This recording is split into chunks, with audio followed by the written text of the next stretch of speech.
When the producer of Resident Evil 2 started planning the game, he had all intentions for it to be the last game in the series.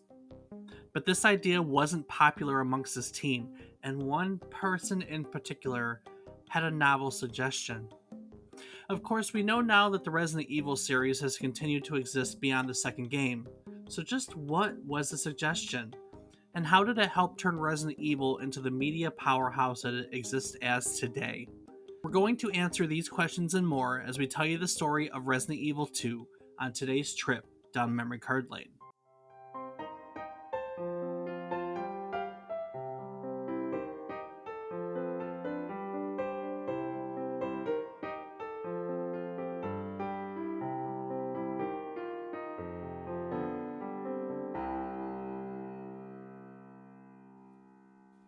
Good morning, good afternoon, and good evening. I hope these words find you well. Hello, and welcome to the 125th episode of our video game history podcast, A Trip Down Memory Card Lane. Each week, we will tell you a story about one topic relevant to the current week in gaming history. It can be about a game, a console, a person, or just something relevant to the current week in gaming history. While doing so, we hope to teach you something new about the topic, what it took from the world as its inspiration, or what it gave back to the world in its legacy. Today, we're going to tell you the story of Resident Evil 2, originally released for the Sony PlayStation on January 21st, 1998. I'm David Casson, and as always, I'm joined by my co host, who never leaves anywhere without his umbrella. He's my brother, Rob Casson. Rob, don't you ever check the weather? Well, Dave, it's not always about keeping the rain out. Sometimes it's about keeping away those lurky eyes you don't quite want seeing the shady things you're doing. Or in this case, lurky eyes that are out to eat you. Tomato, tomato. Okay. Do umbrellas work against zombies? I mean, if you keep it between you and them and they don't knock it out of your hand. If you have any pointy stick, you can stab them in the brain and it kills them. So I guess, I mean, if you're able to find a way to get past their skull, sure. sure, could be a really pointy umbrella. Very pointy umbrella indeed, yes. I'm sure there's been a zombie movie somewhere that has killed a zombie with an umbrella. There's no doubt. I mean, come on, look at the freaking Sean. penguin from Batman. I mean, he stabs people with his umbrella. I don't know. I don't know. There's got to be. Well, what are you playing? Well, Dave, this week has seen some Rocket League, some RuneScape, some Warzone, Yep. um, and not a whole lot else that I can think of at the moment. No, Risk of Rain. Oh, you got some restoration. Yes, I did. A lot of R's this week, but I think that was really it for me this week. How about yourself? A lot of the same Rocket League, RuneScape, Warzone, but I also started playing Factorio, Ooh, which I also purchased for you, and you need to join me. yes, indeedy. But it's another game, and we have a big backlog of those. That we do, Dave. That we do. Oh man! Hey, do you remember Resident Evil 2? Yes, I actually, well, he had joined us for a previous episode He for did. Resident Evil, but my roommate Colby played a lot of Resident Evil during our time in college, and even since, he still streams regularly and does some Resident Evil speedruns. And Resident Evil 2 was part of the repertoire. Not as familiar with it as some of the newer versions of Resident Evil or sequels in the game series, but it is definitely one that I have seen played and at least know somewhat. Awesome. Well, we did have Colby on when we brought up when we did an episode on the first Resident Evil. But Rob, that was almost 100 episodes ago. Holy damn! I know it was episode 30. Wow, It's time cur- flies when you're having fun. so that being said, I thought that I would take a brief moment since that was almost 2 years ago Whew. and cover the first one. Really brief summary. If you want to learn about it in detail from someone who knows a lot about Resident Evil, who is Our not me, Resident is Evil friend, you might say. Yes. wow. Mm. Yeah, I am not that guy, but our guest that week was. Check it out. It was episode 30. I think it's called A Pandemic We Should All Be Afraid of, or something along those lines, meaning the T virus and not, us being stuck at home at the time. But anyway, first Resident Evil was released in 1996, and it was conceived by Takuro Fujiwara as a remake of his earlier horror game, which was called Sweet Home, which we also talked about. Resident Evil was originally planned as a late Super Nintendo game, but was moved over to the PlayStation mid development, first as a 3D first person game, and later on in development, it was switched over to the third person gem that we know today. Now, Fujiwara produced the game, and it was directed by Shinichi Mikami, and I mean, basically, it was super popular. It sold about 5 million copies, making it the 17th best selling title on the platform. And it's historically significant because it didn't create the survival horror genre, but it most definitely defined it. It became the standard by which survival horror games are held to. Even to this day, I'd say Resident Evil is that golden standard, even though the later games probably don't hold the same pedigree. But Resident Evil is where it kind of all came together and moved from obscure games, because I'd say Sweet Home. Well, Sweet Home was Japanese; it wasn't American. That's an unfair comparison. But let's just say that I think Resident Evil was the game where it moved from a niche genre to hardcore mainstream. I would say um, survival horror is a very mainstream genre today. So, Yeah, I definitely agree. I mean, between that and Silent Hill, those were kind of the staples growing up. yep. And to be fair, Resident Evil isn't just a video game franchise; it's a freaking media powerhouse nowadays. So, That it is. That um, it freaking is. Movies, I'm sure. Isn't there a show out now too? there was a show out. There was a Netflix show. There was a movie that was a reboot, or was the show a reboot? Whatever Welcome to Raccoon City was. I haven't watched any of the new stuff. It was designed as a reboot. But anyways, Resident Evil is a media powerhouse, but that almost wasn't the case. So Say what? What do you say mean? what? Roughly about a month prior to the completion of Resident Evil, development started on Resident Evil 2. About half the staff who had worked on Resident Evil 1 would be moved over to start work on RE2. Um, the director of Resident Evil 1, Shinichi Mikami, would switch and now be the producer of the game. And one of the planners for RE1, Hideki Kamiya, would step into the director role.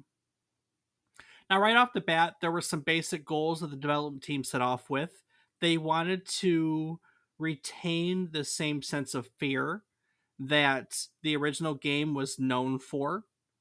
And in order to do so, they knew that they had to come up with a different scenario and different characters, because the characters from the first game were very seasoned at this point, and it didn't make any sense for them to be scared just if you threw them into a new environment.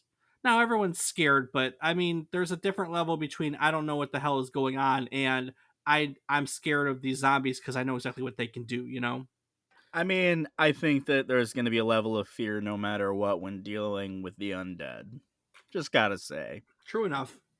So the decision was made right off the bat to introduce two new characters who had no experience of the previous zombie situation.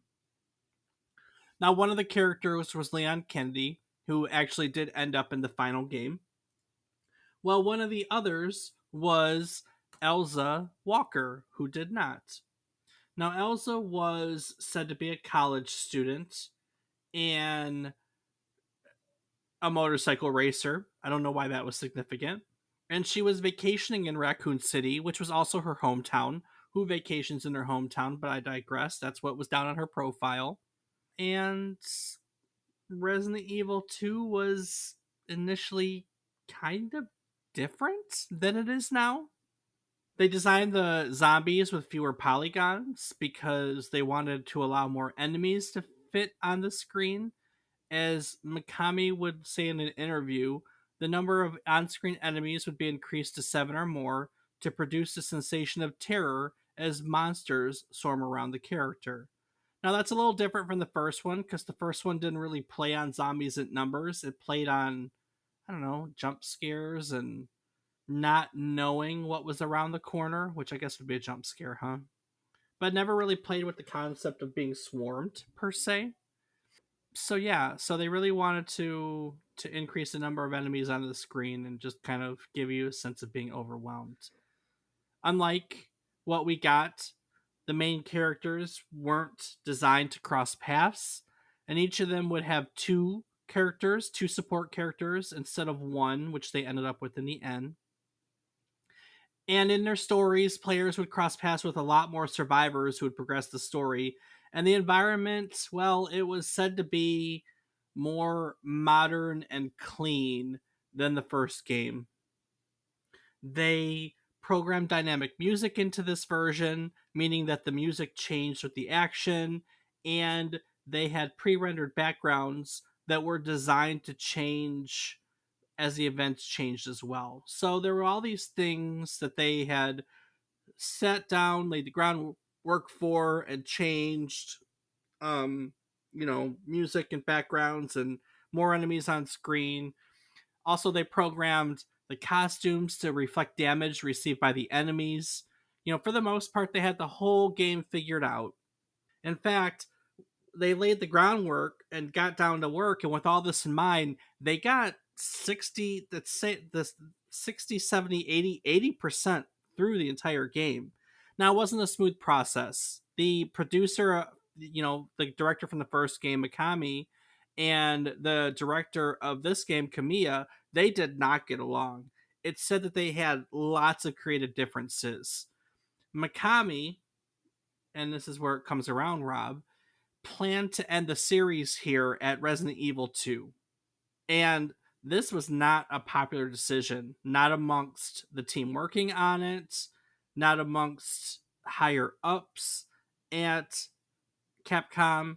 They just this wasn't what anyone had in mind. Now, one supervisor who did not agree with this decision, thankfully, was Yoshiki Okamoto, and he looked over the story, and his opinion was that it was too conclusive for future installments. Now, we've met Okamoto before. We've talked about him in a few episodes. He played a role in the creation of the Red Dead franchise, and he was, Rob, I don't know if you'll recall this, but in our Street Fighter episode, do you remember how Street Fighter was conceived at all?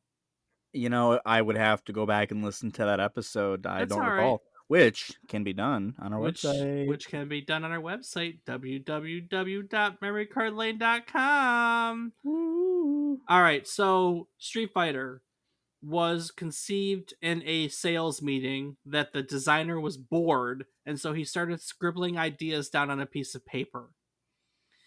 And in that meeting, he scribbled down which essentially was the first notes or ideas or picture of anything related to Street Fighter. Now, the guy sitting next to him at the time was Okamoto. And Okamoto, coincidentally, we haven't done an episode on it yet, but we will. Okamoto would actually take Street Fighter from the guy and be the producer of Street Fighter 2, which of course we know Street Fighter 2 was the game that made Street Fighter a household name. So Okamoto is a very relevant guy in gaming history in general. Has ties to Red Dead, has ties to Street Fighter, and here we likely have him to thank for saving the Resident Evil franchise because the guy that was in control of it of the time, who who was his subordinate, who, the director of the first one, this producer of the second one, he had it stuck in his mind that the Resident Evil was going to end here. I don't know why. I mean, the first Resident Evil was a smashing success for them, so yeah, I don't know, but that was a decision. Thankfully, Okamoto did not agree, and he was in a position to do something about it. So Okamoto's idea, what he proposed to the team, was the creation of a fictional universe that would turn Resident Evil into a meta series. His idea, he was inspired by Gundam or James Bond, in which each installment of the series would be a self contained story that only had common elements that tied them together. Admittedly, that's what they are now, huh? Yeah, I would definitely say that's what they are now. Yeah, so we have Okamoto to thank for that. Now, between this and all his disagreements with the director, Kamiya, the producer, Shiniki Mikami, he at that point decided to withdraw from any hands on role in development. So he was still producing, but prior to this, he was really in there, hands on, gave his input and everything, really involved in the day to day. And this was kind of the final straw. Disagree. He was overrode in every which way. And he's like, look, I'm going to help, but like not day to day. So he pretty much withdrew from making RE2, and um and so it became Mikami's thing. Now while this was all happening, Okamoto was introduced to a professional screenwriter named Noboru Sugimura. See, I got there somehow. Sugimua's credits, squeaky squeaky voice, include Emergency Line, The Secret Inspectors, Nebula Mask Machine. Basically, he had been writing for television and film since the mid 70s. One of the more notable things that he's known for, we've talked about before, and that's the Super Sentai series, which is what the Power Rangers became here in the United States. When did we talk about the Power Rangers? Uh, e- It was an episode where we talked about that genre of TV. We learned what it was called, like Tesanuki or something like that.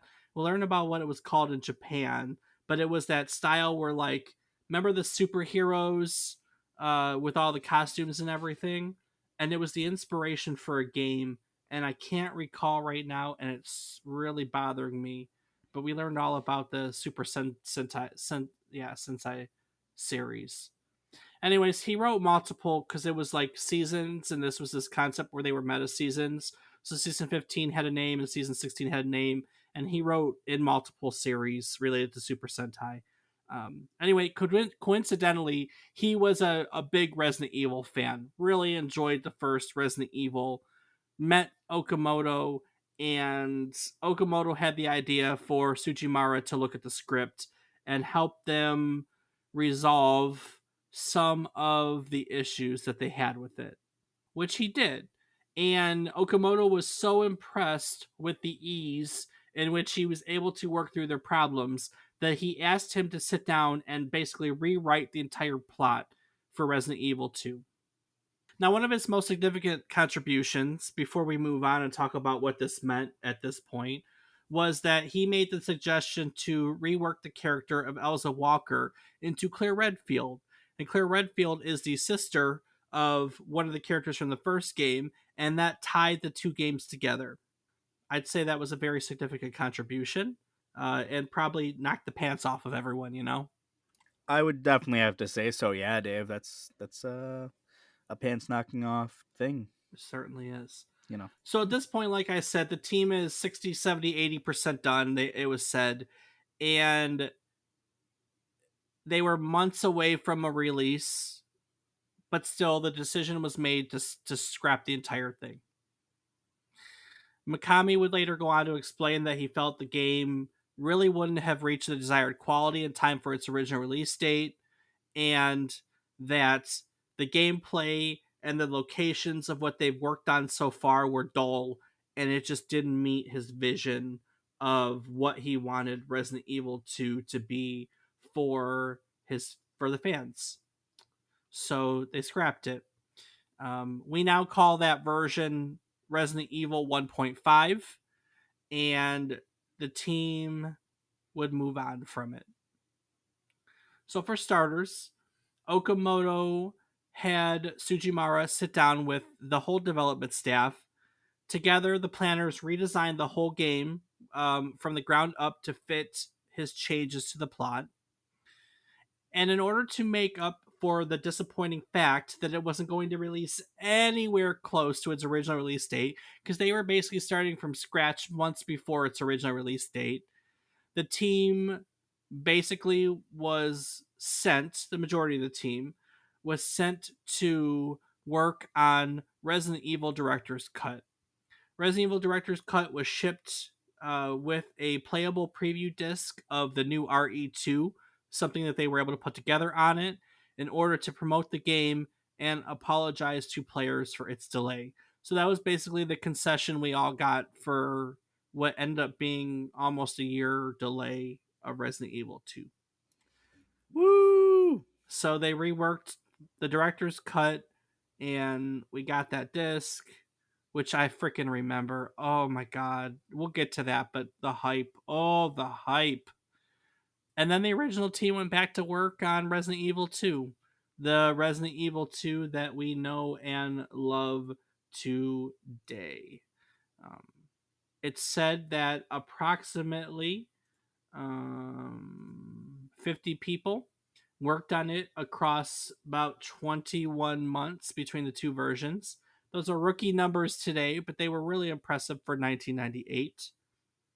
And one of the main things they added to this version, while we're on the topic, is the zapping system. Something that I remember being so freaking cool about this game.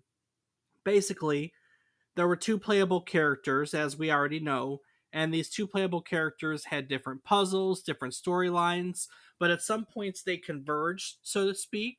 So you'd finish the first scenario, let's call it the A scenario, with one of the playable characters, and then you'd play through the game with the other character in the B scenario, and basically you would see the same events through a different perspective.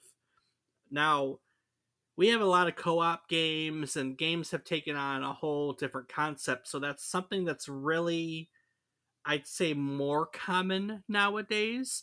But this is one of the first games I ever remember you being able to play the same, let's say, in action games. RTS was kind of doing it, but let's say in action games, let's say cinematic games like this is one of the first games that I really remember them ever doing something like that, where you could see the same event from two different perspectives. And frankly, I would have been, this came out in 98, I would have been 14, about to turn 14. I would have been 13 going on 14 when this was released, and that blew 13-year-old me's mind, to be honest with you. So I think it's cool when games still do it these days, to be honest with you. Yeah, no, I definitely agree with you there. It is pretty cool. When you have, and not just games, but movies, books, when you have the wherewithal, the foresight, especially books. I've seen it done where, like, an author will write one book in a series and then another book about a different character will come out a few years later and there will be the same scene in both books. When you have the ability to plan your story so well that you can plan for moments like that creative ability, I think, is amazing. And they did it here with what they call the zapping system, which was inspired by, well, we're on the topic, it was inspired by Back to Future Part 2, which does exactly the same thing in film. It offers a different perspective of the story than Part 1. So that's where they got the idea from. And as I noted, they reworked Elsa into Claire. They had to nix most of the assets from before because they really wanted this game this time around to have a Hollywood like story presentation. And that meant redesigning a lot of what was already made. They nixed the idea to have costumes reflect damage because they designed really high polygon character models for the main characters, for Leon and Claire, and they didn't want to ruin it with this concept. So instead, they converted the game to have players limp to reflect heavy damage. Again, something really awesome. I don't I know they existed, but I mean for a game for a character to reflect its damage visually, that was such a cool concept for the time. And yeah, they made it. The voice casted voiceovers. They created full motion videos by filming stop motion animation of action figures, and then they got artists to turn the animation into cutscenes for the game. And they managed to put an entirely new version of Resident Evil 2 together.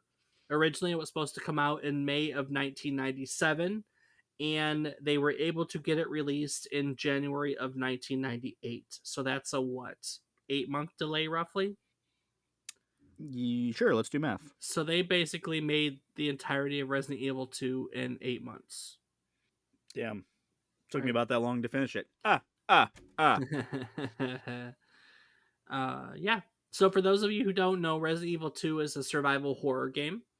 In it, you control, like I said, one of two characters, Leon Kennedy or Claire Redfield, who both must escape Raccoon City after its citizens are transformed into zombies by a biological weapon. And this game takes place roughly 2 months after the events of the original Resident Evil. In order to escape, you have to explore the city, fight off monsters, solve puzzles. Each playable character has a support character that is with you for most of the game and part of the story. And like I said, you got the zapping system where the stories kind of converge at points, which was super cool. But that's Resident Evil 2. I There was a lot of hype around this, a lot of hype. I mean, Resident Evil was super great, and then we were all so excited for Resident Evil 2. There were commercials everywhere, flyers and magazines, like it was the thing, and it was disappointing when it got delayed, and then leading up to its release was super exciting. I remember this is one of those games I don't think we ever bought. It was one of those games like I was there on opening at the video store the day it came out trying to rent it type game, which we couldn't always buy games, so we did that a lot. I did that a lot. Yeah, no, I did too. There were a lot of games that rented, and it was always, can we be the first ones to get it from the rental store today? Can we? Yep, Can we? Can we? yep. Can we call? Can you hold it for us? We'll be there in 3 minutes. Exactly. um, yeah. So this one was great. This one was great. This one was great. I'll talk a little. Yeah, I'm a table that thought, Rob. I I have a lot to say about it, but there's a very specific reason I want to wait until after in the legacy portion. So with that being said, I'm gonna turn it over to you. Tell me what other people thought about this game. Alrighty, Dave. Well, today we're going to be kicking it off with Computer and Video Games, who in 1998 wrote that you knew that this was going to be awesome, and it most certainly is. You won't get much better on your PlayStation for a very long time. And GamePro in the same year said that Resident Evil 2 is a sequel that not only meets expectations, but easily surpasses them with ease. Once you begin this game, you're hooked. Once you finish, you'll drool for more. Resident Evil 2 is frighteningly good. Ultra Game Players said that Capcom certainly had a lot to live up to with this game, especially with the original Resident Evil still being one of the top titles available for the PlayStation. Much to their delight, it was managed not only to deliver a game that equals its predecessors in terms of sheer thrills and chills, but one that exceeded wildest expectations. Where the first game proved thoroughly engrossing, Resident Evil 2 drew them in entirely. Capcom has managed to create an atmosphere so convincing that they caught themselves teetering on the edge of reality many times throughout, feeling they truly were being stalked by zombies. It takes a lot to pull them far into a gaming experience, and Resident Evil 2 did it with ease. To put things simply, It really is like a superbly done horror film that you're controlling, something that many a horror fan has longed to do. That's a really good point. It really was like playing a film, and again, the concept of a cinematic game has gone so far. And ironically, we've recently maybe turned a corner because on Sunday, The Last of Us, one of the most popular and highest rated games of all time, was turned into a TV series that pretty much all the critics are calling the greatest TV adaptation of a video game ever. So I think we may have just come full circle on everything. But the point is cinematic video games were relatively new at this point, and no, they really weren't relatively new, but there are certain games that elevated the concept, and this was definitely one of them that elevated the concept. So I say new when we've done episodes on like Prince of Persia and Alone in the Dark, which are 80s games, which were cinematic games, going, hey, this one invented the cinematic game. Durr.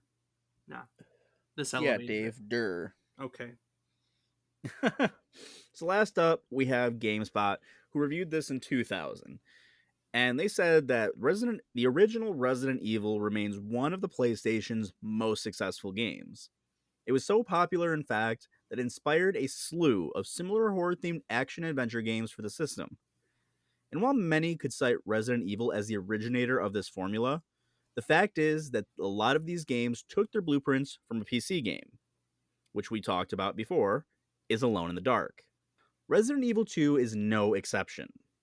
Following the familiar formula of suspense achieved through changing perspective and cinematic camera angles, its PC lineage may explain why Resident Evil 2 makes a successful jump from the PlayStation, but only if you accept some decidedly foreign design conventions inherent to console games.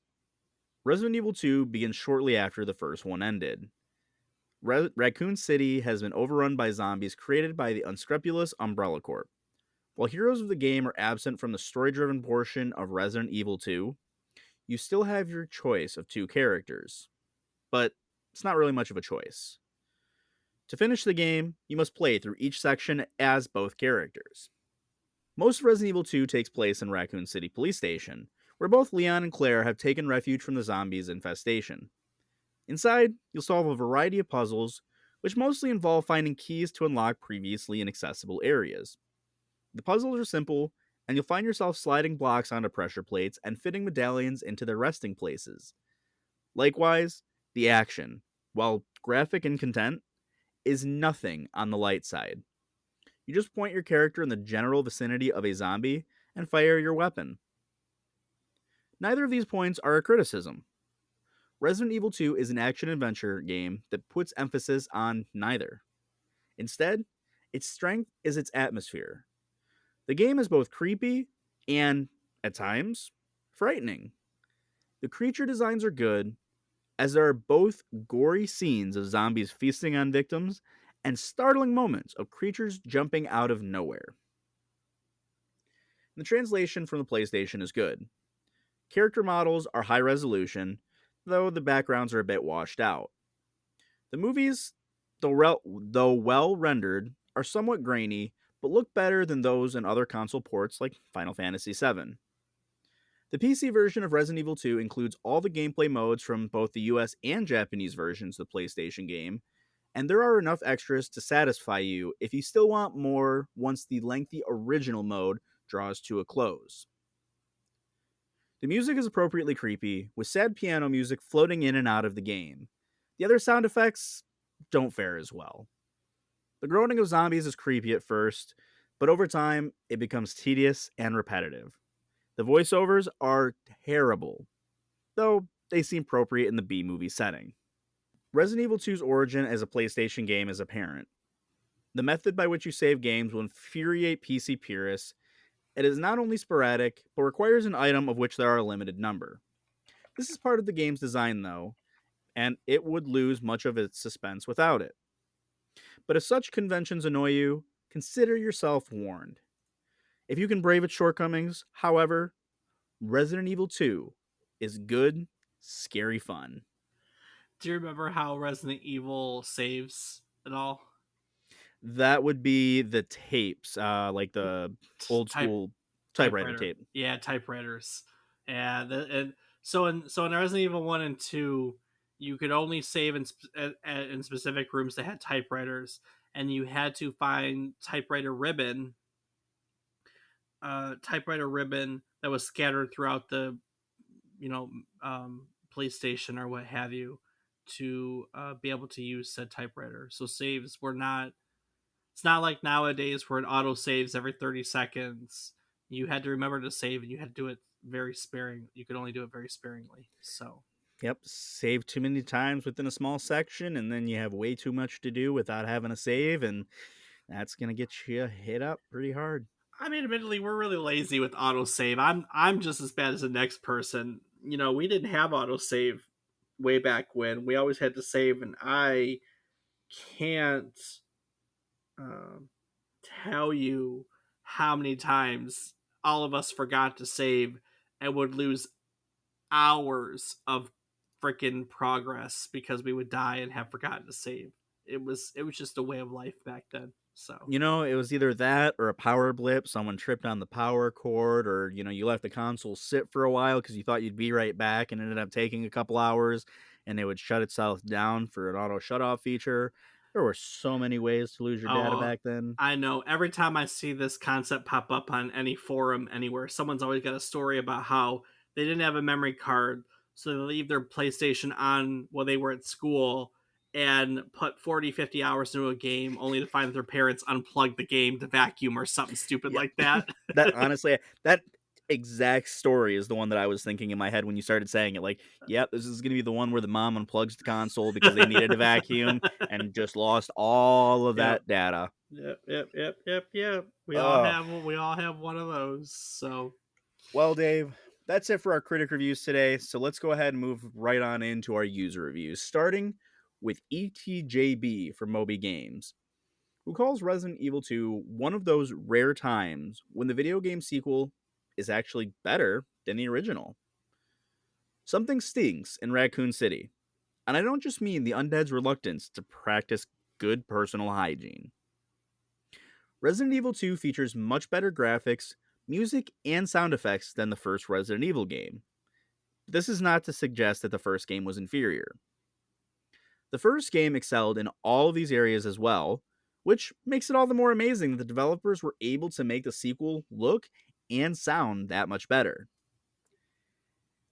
It's as if with each new Resident Evil video game, developers found new ways to push the Sony PlayStation hardware capabilities to new heights. Resident Evil 2 also features much better, more responsive controls, with cool new weapons and some new abilities, such as the ability to push a biting zombie away. Again, Resident Evil 1 offered some great control, and it is simply amazing that developers found ways to add to and improve upon the control mechanics when making Resident Evil 2. One of the greatest features of this game is that to fully appreciate all that the game has to offer, you must first beat the game as one character, and then beat the game as the other. Depending on how many times you beat the game, and how long it takes you to beat it, additional secrets and weapons become valuable to you. The game is on 2 discs, so if you beat the game with Leon, you beat the game as Claire after, vice versa. This greatly adds to the replay value of the game, because who you beat the game with the first or second time, and other little details, will impact the story and how many deep, dark secrets you will be able to uncover. And there are plenty of those to uncover. Heck, the developers even found new and creative ways to make Resident Evil 2 scarier than the first game. The more you learn about the police chief, Umbrella Corps, and how the virus spread throughout the city, the more you'll want to play your video game with the lights on. Resident Evil 2 is uncut. Whereas bits and pieces of the first game were censored, everything in this survival horror game is seen, or implied, for all to see. This is not a video game designed for young children or easily scared adults. Survival horror is not a video game genre for everyone, and it is worth noting some of the mature content in this video game. Resident Evil 2 features a high level of graphic violence, blood, and gore. If you blush at R rated horror films, or are too young to watch them, then you might not want to be exposed to some of the content in this video game. The zombies and other mutated monsters you must kill in Resident Evil 2 are creepy and grotesque abominations who have a deep seated lust for the sweet taste of human flesh. You must put aside your feelings of sympathy, as these zombies and monsters used to be human beings, in order to not just survive, but help other people survive as well. This is also a video game with some rather mature and even downright perverted ideas about sexuality. The chief of police in Resident Evil 2 is not only corrupt, but a sexual sadist of the misogynistic sort. Again, it's not sexually explicit as, say, the infamous hot coffee mood minigame in Grand Theft Auto San Andreas, and the game itself is not endorsing misogyny. However, the content in Resident Evil 2, even the subject, is not something suitable for all ages or interests.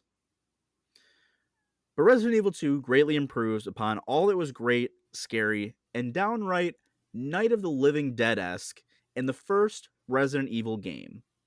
Everything about Resident Evil 2 demonstrates not just the creativity of the developers, but also the amazing hardware capability of the Sony PlayStation 1. If you enjoy survival horror, then you must play this game. Next up, Dave, we have Kate Jones from Moby Games, who wrote that at every aspect, RE1 was bad, Resident Evil 2 is worse. The storyline is beyond horrible. It's impossible to describe in words how much I hate the storyline. It seems to contain every cliche possible. Personally, I like to rank this game series as one of the games with the worst storyline list ever. The voice acting is still bad, though not as horrible as the prequel. The puzzles have actually become more simple and boring.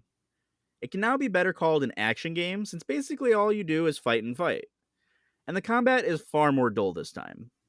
In the prequel, you actually had a challenge since ammo and health was scarce. In this game, you can happily walk forward blasting everything in sight with no worries. Now, if you force me, I'll perhaps say that the game is enjoyable to play through at least once. It's a short experience, and there's some good points. The game still says some sort of that alone in the dark feeling, and it's got nice music. Those weirdos who enjoyed the prequel a lot will probably enjoy this game as well. But everybody else should just look in another direction. Or if you're totally bored, borrow the game from a friend, complete it in a few hours, and then toss it away. Or, give it back to your friend, not toss your friend's game away, because that's a dick move. So, as you can see, it wasn't loved by everyone, Dave. It definitely had its people for it and its people against, but Yeah. you're always going to have that with every game, and such is life. So I think that's enough for our reviews for the week. So, what became of Resident Evil after 2? Well, like I said, there was a lot of hype for Resident Evil 2. People had loved the first one, and we were all super excited for the second one. Capcom promoted it with a $5 million marketing campaign, which was really big money at the time. That marketing included a Japanese commercial that was actually directed by famed zombie film director George Romero. How apeshit is that? Promote your zombie game with a zombie commercial by the most famous zombie film director of all time. You mean the guy who did Michael Jackson's Thriller? Mm. um, yeah, just crazy, crazy, crazy. Um, Resident Evil 2 was an instant hit when it was released. It quickly became the fastest selling video game up until that point.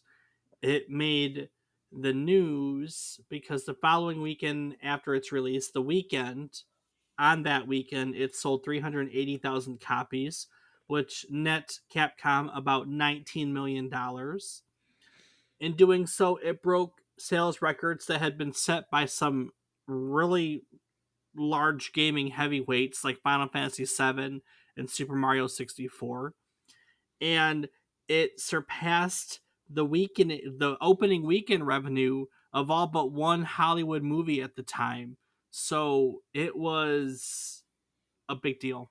I mean, it was that was a big deal. They sold 3 million copies in the first month, and they just kept kind of going from there. All in all, the original PlayStation version of Resident Evil 2 sold 4.96 million copies. And to this day, that is still the franchise record for best selling game on a single platform. Now, later versions have gone on to sell more copies between all the platforms, but there hasn't been any single platform that they've sold almost 5 million copies of a single game. Resident Evil 2 still holds the record. Still to this day. Still to this day, still holds the record. Best selling Resident Evil game on any single platform. Um, Holy shit. That's pretty impressive considering 1998. I know, right? I know. Like Well, in I 30 mean, years, well, yeah. 25, but I mean, to be fair, like the concept of multi-platform really expanded after this point, but it's still really impressive. I mean, but if you consider, I guess, I suppose that because, well, no, if you're considering a single platform, think of all the games that are solely for PlayStation or solely for I agree. Xbox. Yeah, I PlayStation, mean, Xbox, PC. I mean, it's all of them. It's a single best for all of them. So though I guess the idea now is you try to stay away from the console exclusives because you make more money if you don't. yeah, yeah.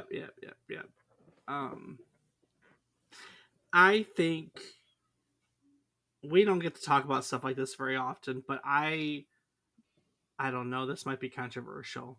I think Resident Evil 2 is one of those rare occasions when a sequel was better than the first one because they took everything that was good about the first game and they made it bigger and better with Resident Evil 2, and we all just kind of ate it up. And also, to be fair, Resident Evil 2 laid the foundation for everything that came afterwards. So it's a great game. It was a great game, and when I played it, I was probably 14. 14-year-old me loved it. It was so cool. The PlayStation. It started out with this big cinematic cutscene that the graphics were awesome. Like the full motion video was like, oh my god, of like cars crashing and bursting into fire and zombies and everything. And suddenly you're in the police station, um, and then like you're in the police station. The first Resident Evil takes place in this big giant mansion, so suddenly you're in a different environment and you know the stakes, but you don't really know what's going on. And also, you want to know how it ties to the first one because that's your hope for all sequels is that somehow it ties to what you already know. And you're introduced to Claire, and of course, you know her brother from the first game, and you're like, holy crap, I want to know what happened to the brother too. And away we go. And it was just so freaking cool. And I think for me it's better. I think for me it was the better of the two games, even though the first one holds a special place in my heart for a lot of us because it was very unique and different. This one just was bigger and better. So No, it definitely seems based on the reviews, Dave, that a lot of people felt the same way. The second yeah, one just was it, like they said, it's a controversial thing, but a sequel being better than the original. yeah, I enjoyed the hell out of this game too. Mostly just through watching it. I thought it was a great, beautiful game for the PlayStation era. It played well for those that were accustomed to the controls. It's just this thing had the exact same issue that I had with a lot of the early Resident Evil games, and that was the controls to me just were kind of annoying. I didn't like. I'm not a big fan of what they call tank controls, which is how these games are controlled. I prefer having a camera that I can move myself, and I control the camera in one way and my character with another, and not do both with the same thing. yeah. You I know can't it was do a it on this. limitation at the time, but tank controls are one of those things that I just really despise and have a hell of a time getting behind. And I don't know. that's the only thing that I really dislike about this game. Everything else I think is phenomenal. I do think, someone made the comment that the zombie grunts can get annoying, and when you mess up a lot and are constantly getting grabbed, yeah, they do get really annoying. But aside from that, the ambience of the game is phenomenal. It fits really well with the story and puts you right in the mood. The cinematics for the time are beautiful, and the storyline I felt did a great job of continuing the Resident Evil. I mean, how many games can you make about one corporation screwing up the world? But I guess people haven't learned because here we are, quite a few years down the line. They're still having that damn Corporations, company yeah, doing still that stuff. Corporations are still screwing up the world. So, And we mean in the game. Cough, cough. yeah, for sure. Well, Resident Evil 2, I mean, it's still around. It's been ported a ton of times. They made it's really funny because the first re-release of it was the DualShock version. They re-released it to take advantage of the analog sticks on the DualShock controller and the vibration. And the thought of a time before there were DualShock, I don't remember it anymore, and it kind of it was funny to me, like just the thought of no DualShock. Yeah, thinking, I mean, it's definitely been quite some time, but I do still recall the original PlayStation controllers without the joysticks. It's a very foreign concept now, though, to think of that, where it's a PlayStation game where it was just the four buttons and the directional pad and your select and start. But yeah, definitely quite some time since I've seen an original non DualShock PlayStation controller.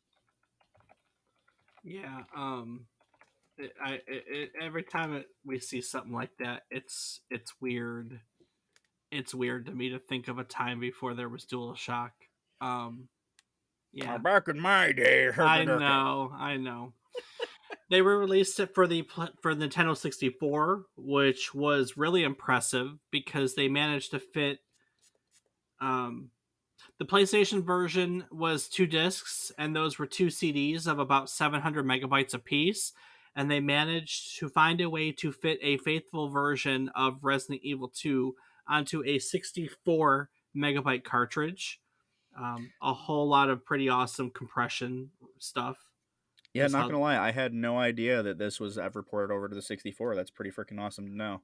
the 64 I version actually had higher quality music because the sound team in the middle there was reworking the sound to play back at a higher sample rate. So Nintendo 64 actually has some upgrades. Also, they had a writer. He added 17, I think they're called X files. There's like 17 readable documents to add to the lore of Resident Evil and tied to other stories that were told eventually that were tucked into the Nintendo 64 version. So wow, that's actually pretty cool. I didn't realize that. they made a Dreamcast version who the Dreamcast had their little memory card with a screen on it, and that screen on Dreamcast version showed your character's condition. And also there's a weird one. Tiger made a little handheld machine called game.com, and they made Resident Evil 2 for it. It was a 2D or 2.5D rather, black and white sprite version. It didn't have any cutscenes, didn't really have any music, and it only told Leon's story because of the limitations of the handheld. Um, and then, of course, they've been remaking the series. They remade Resident Evil 2 in 2019 on the RE engine, which was the engine they originally used to make 7, the Louisiana one. Resident Evil 2, the 2019 version, is a remake. It's incredibly well received. It's faithful to the original, just modernized in every which way. In fact, in 2019, when it came out, it got Game of the Year awards for various publications. That's how good it was received by the gaming community.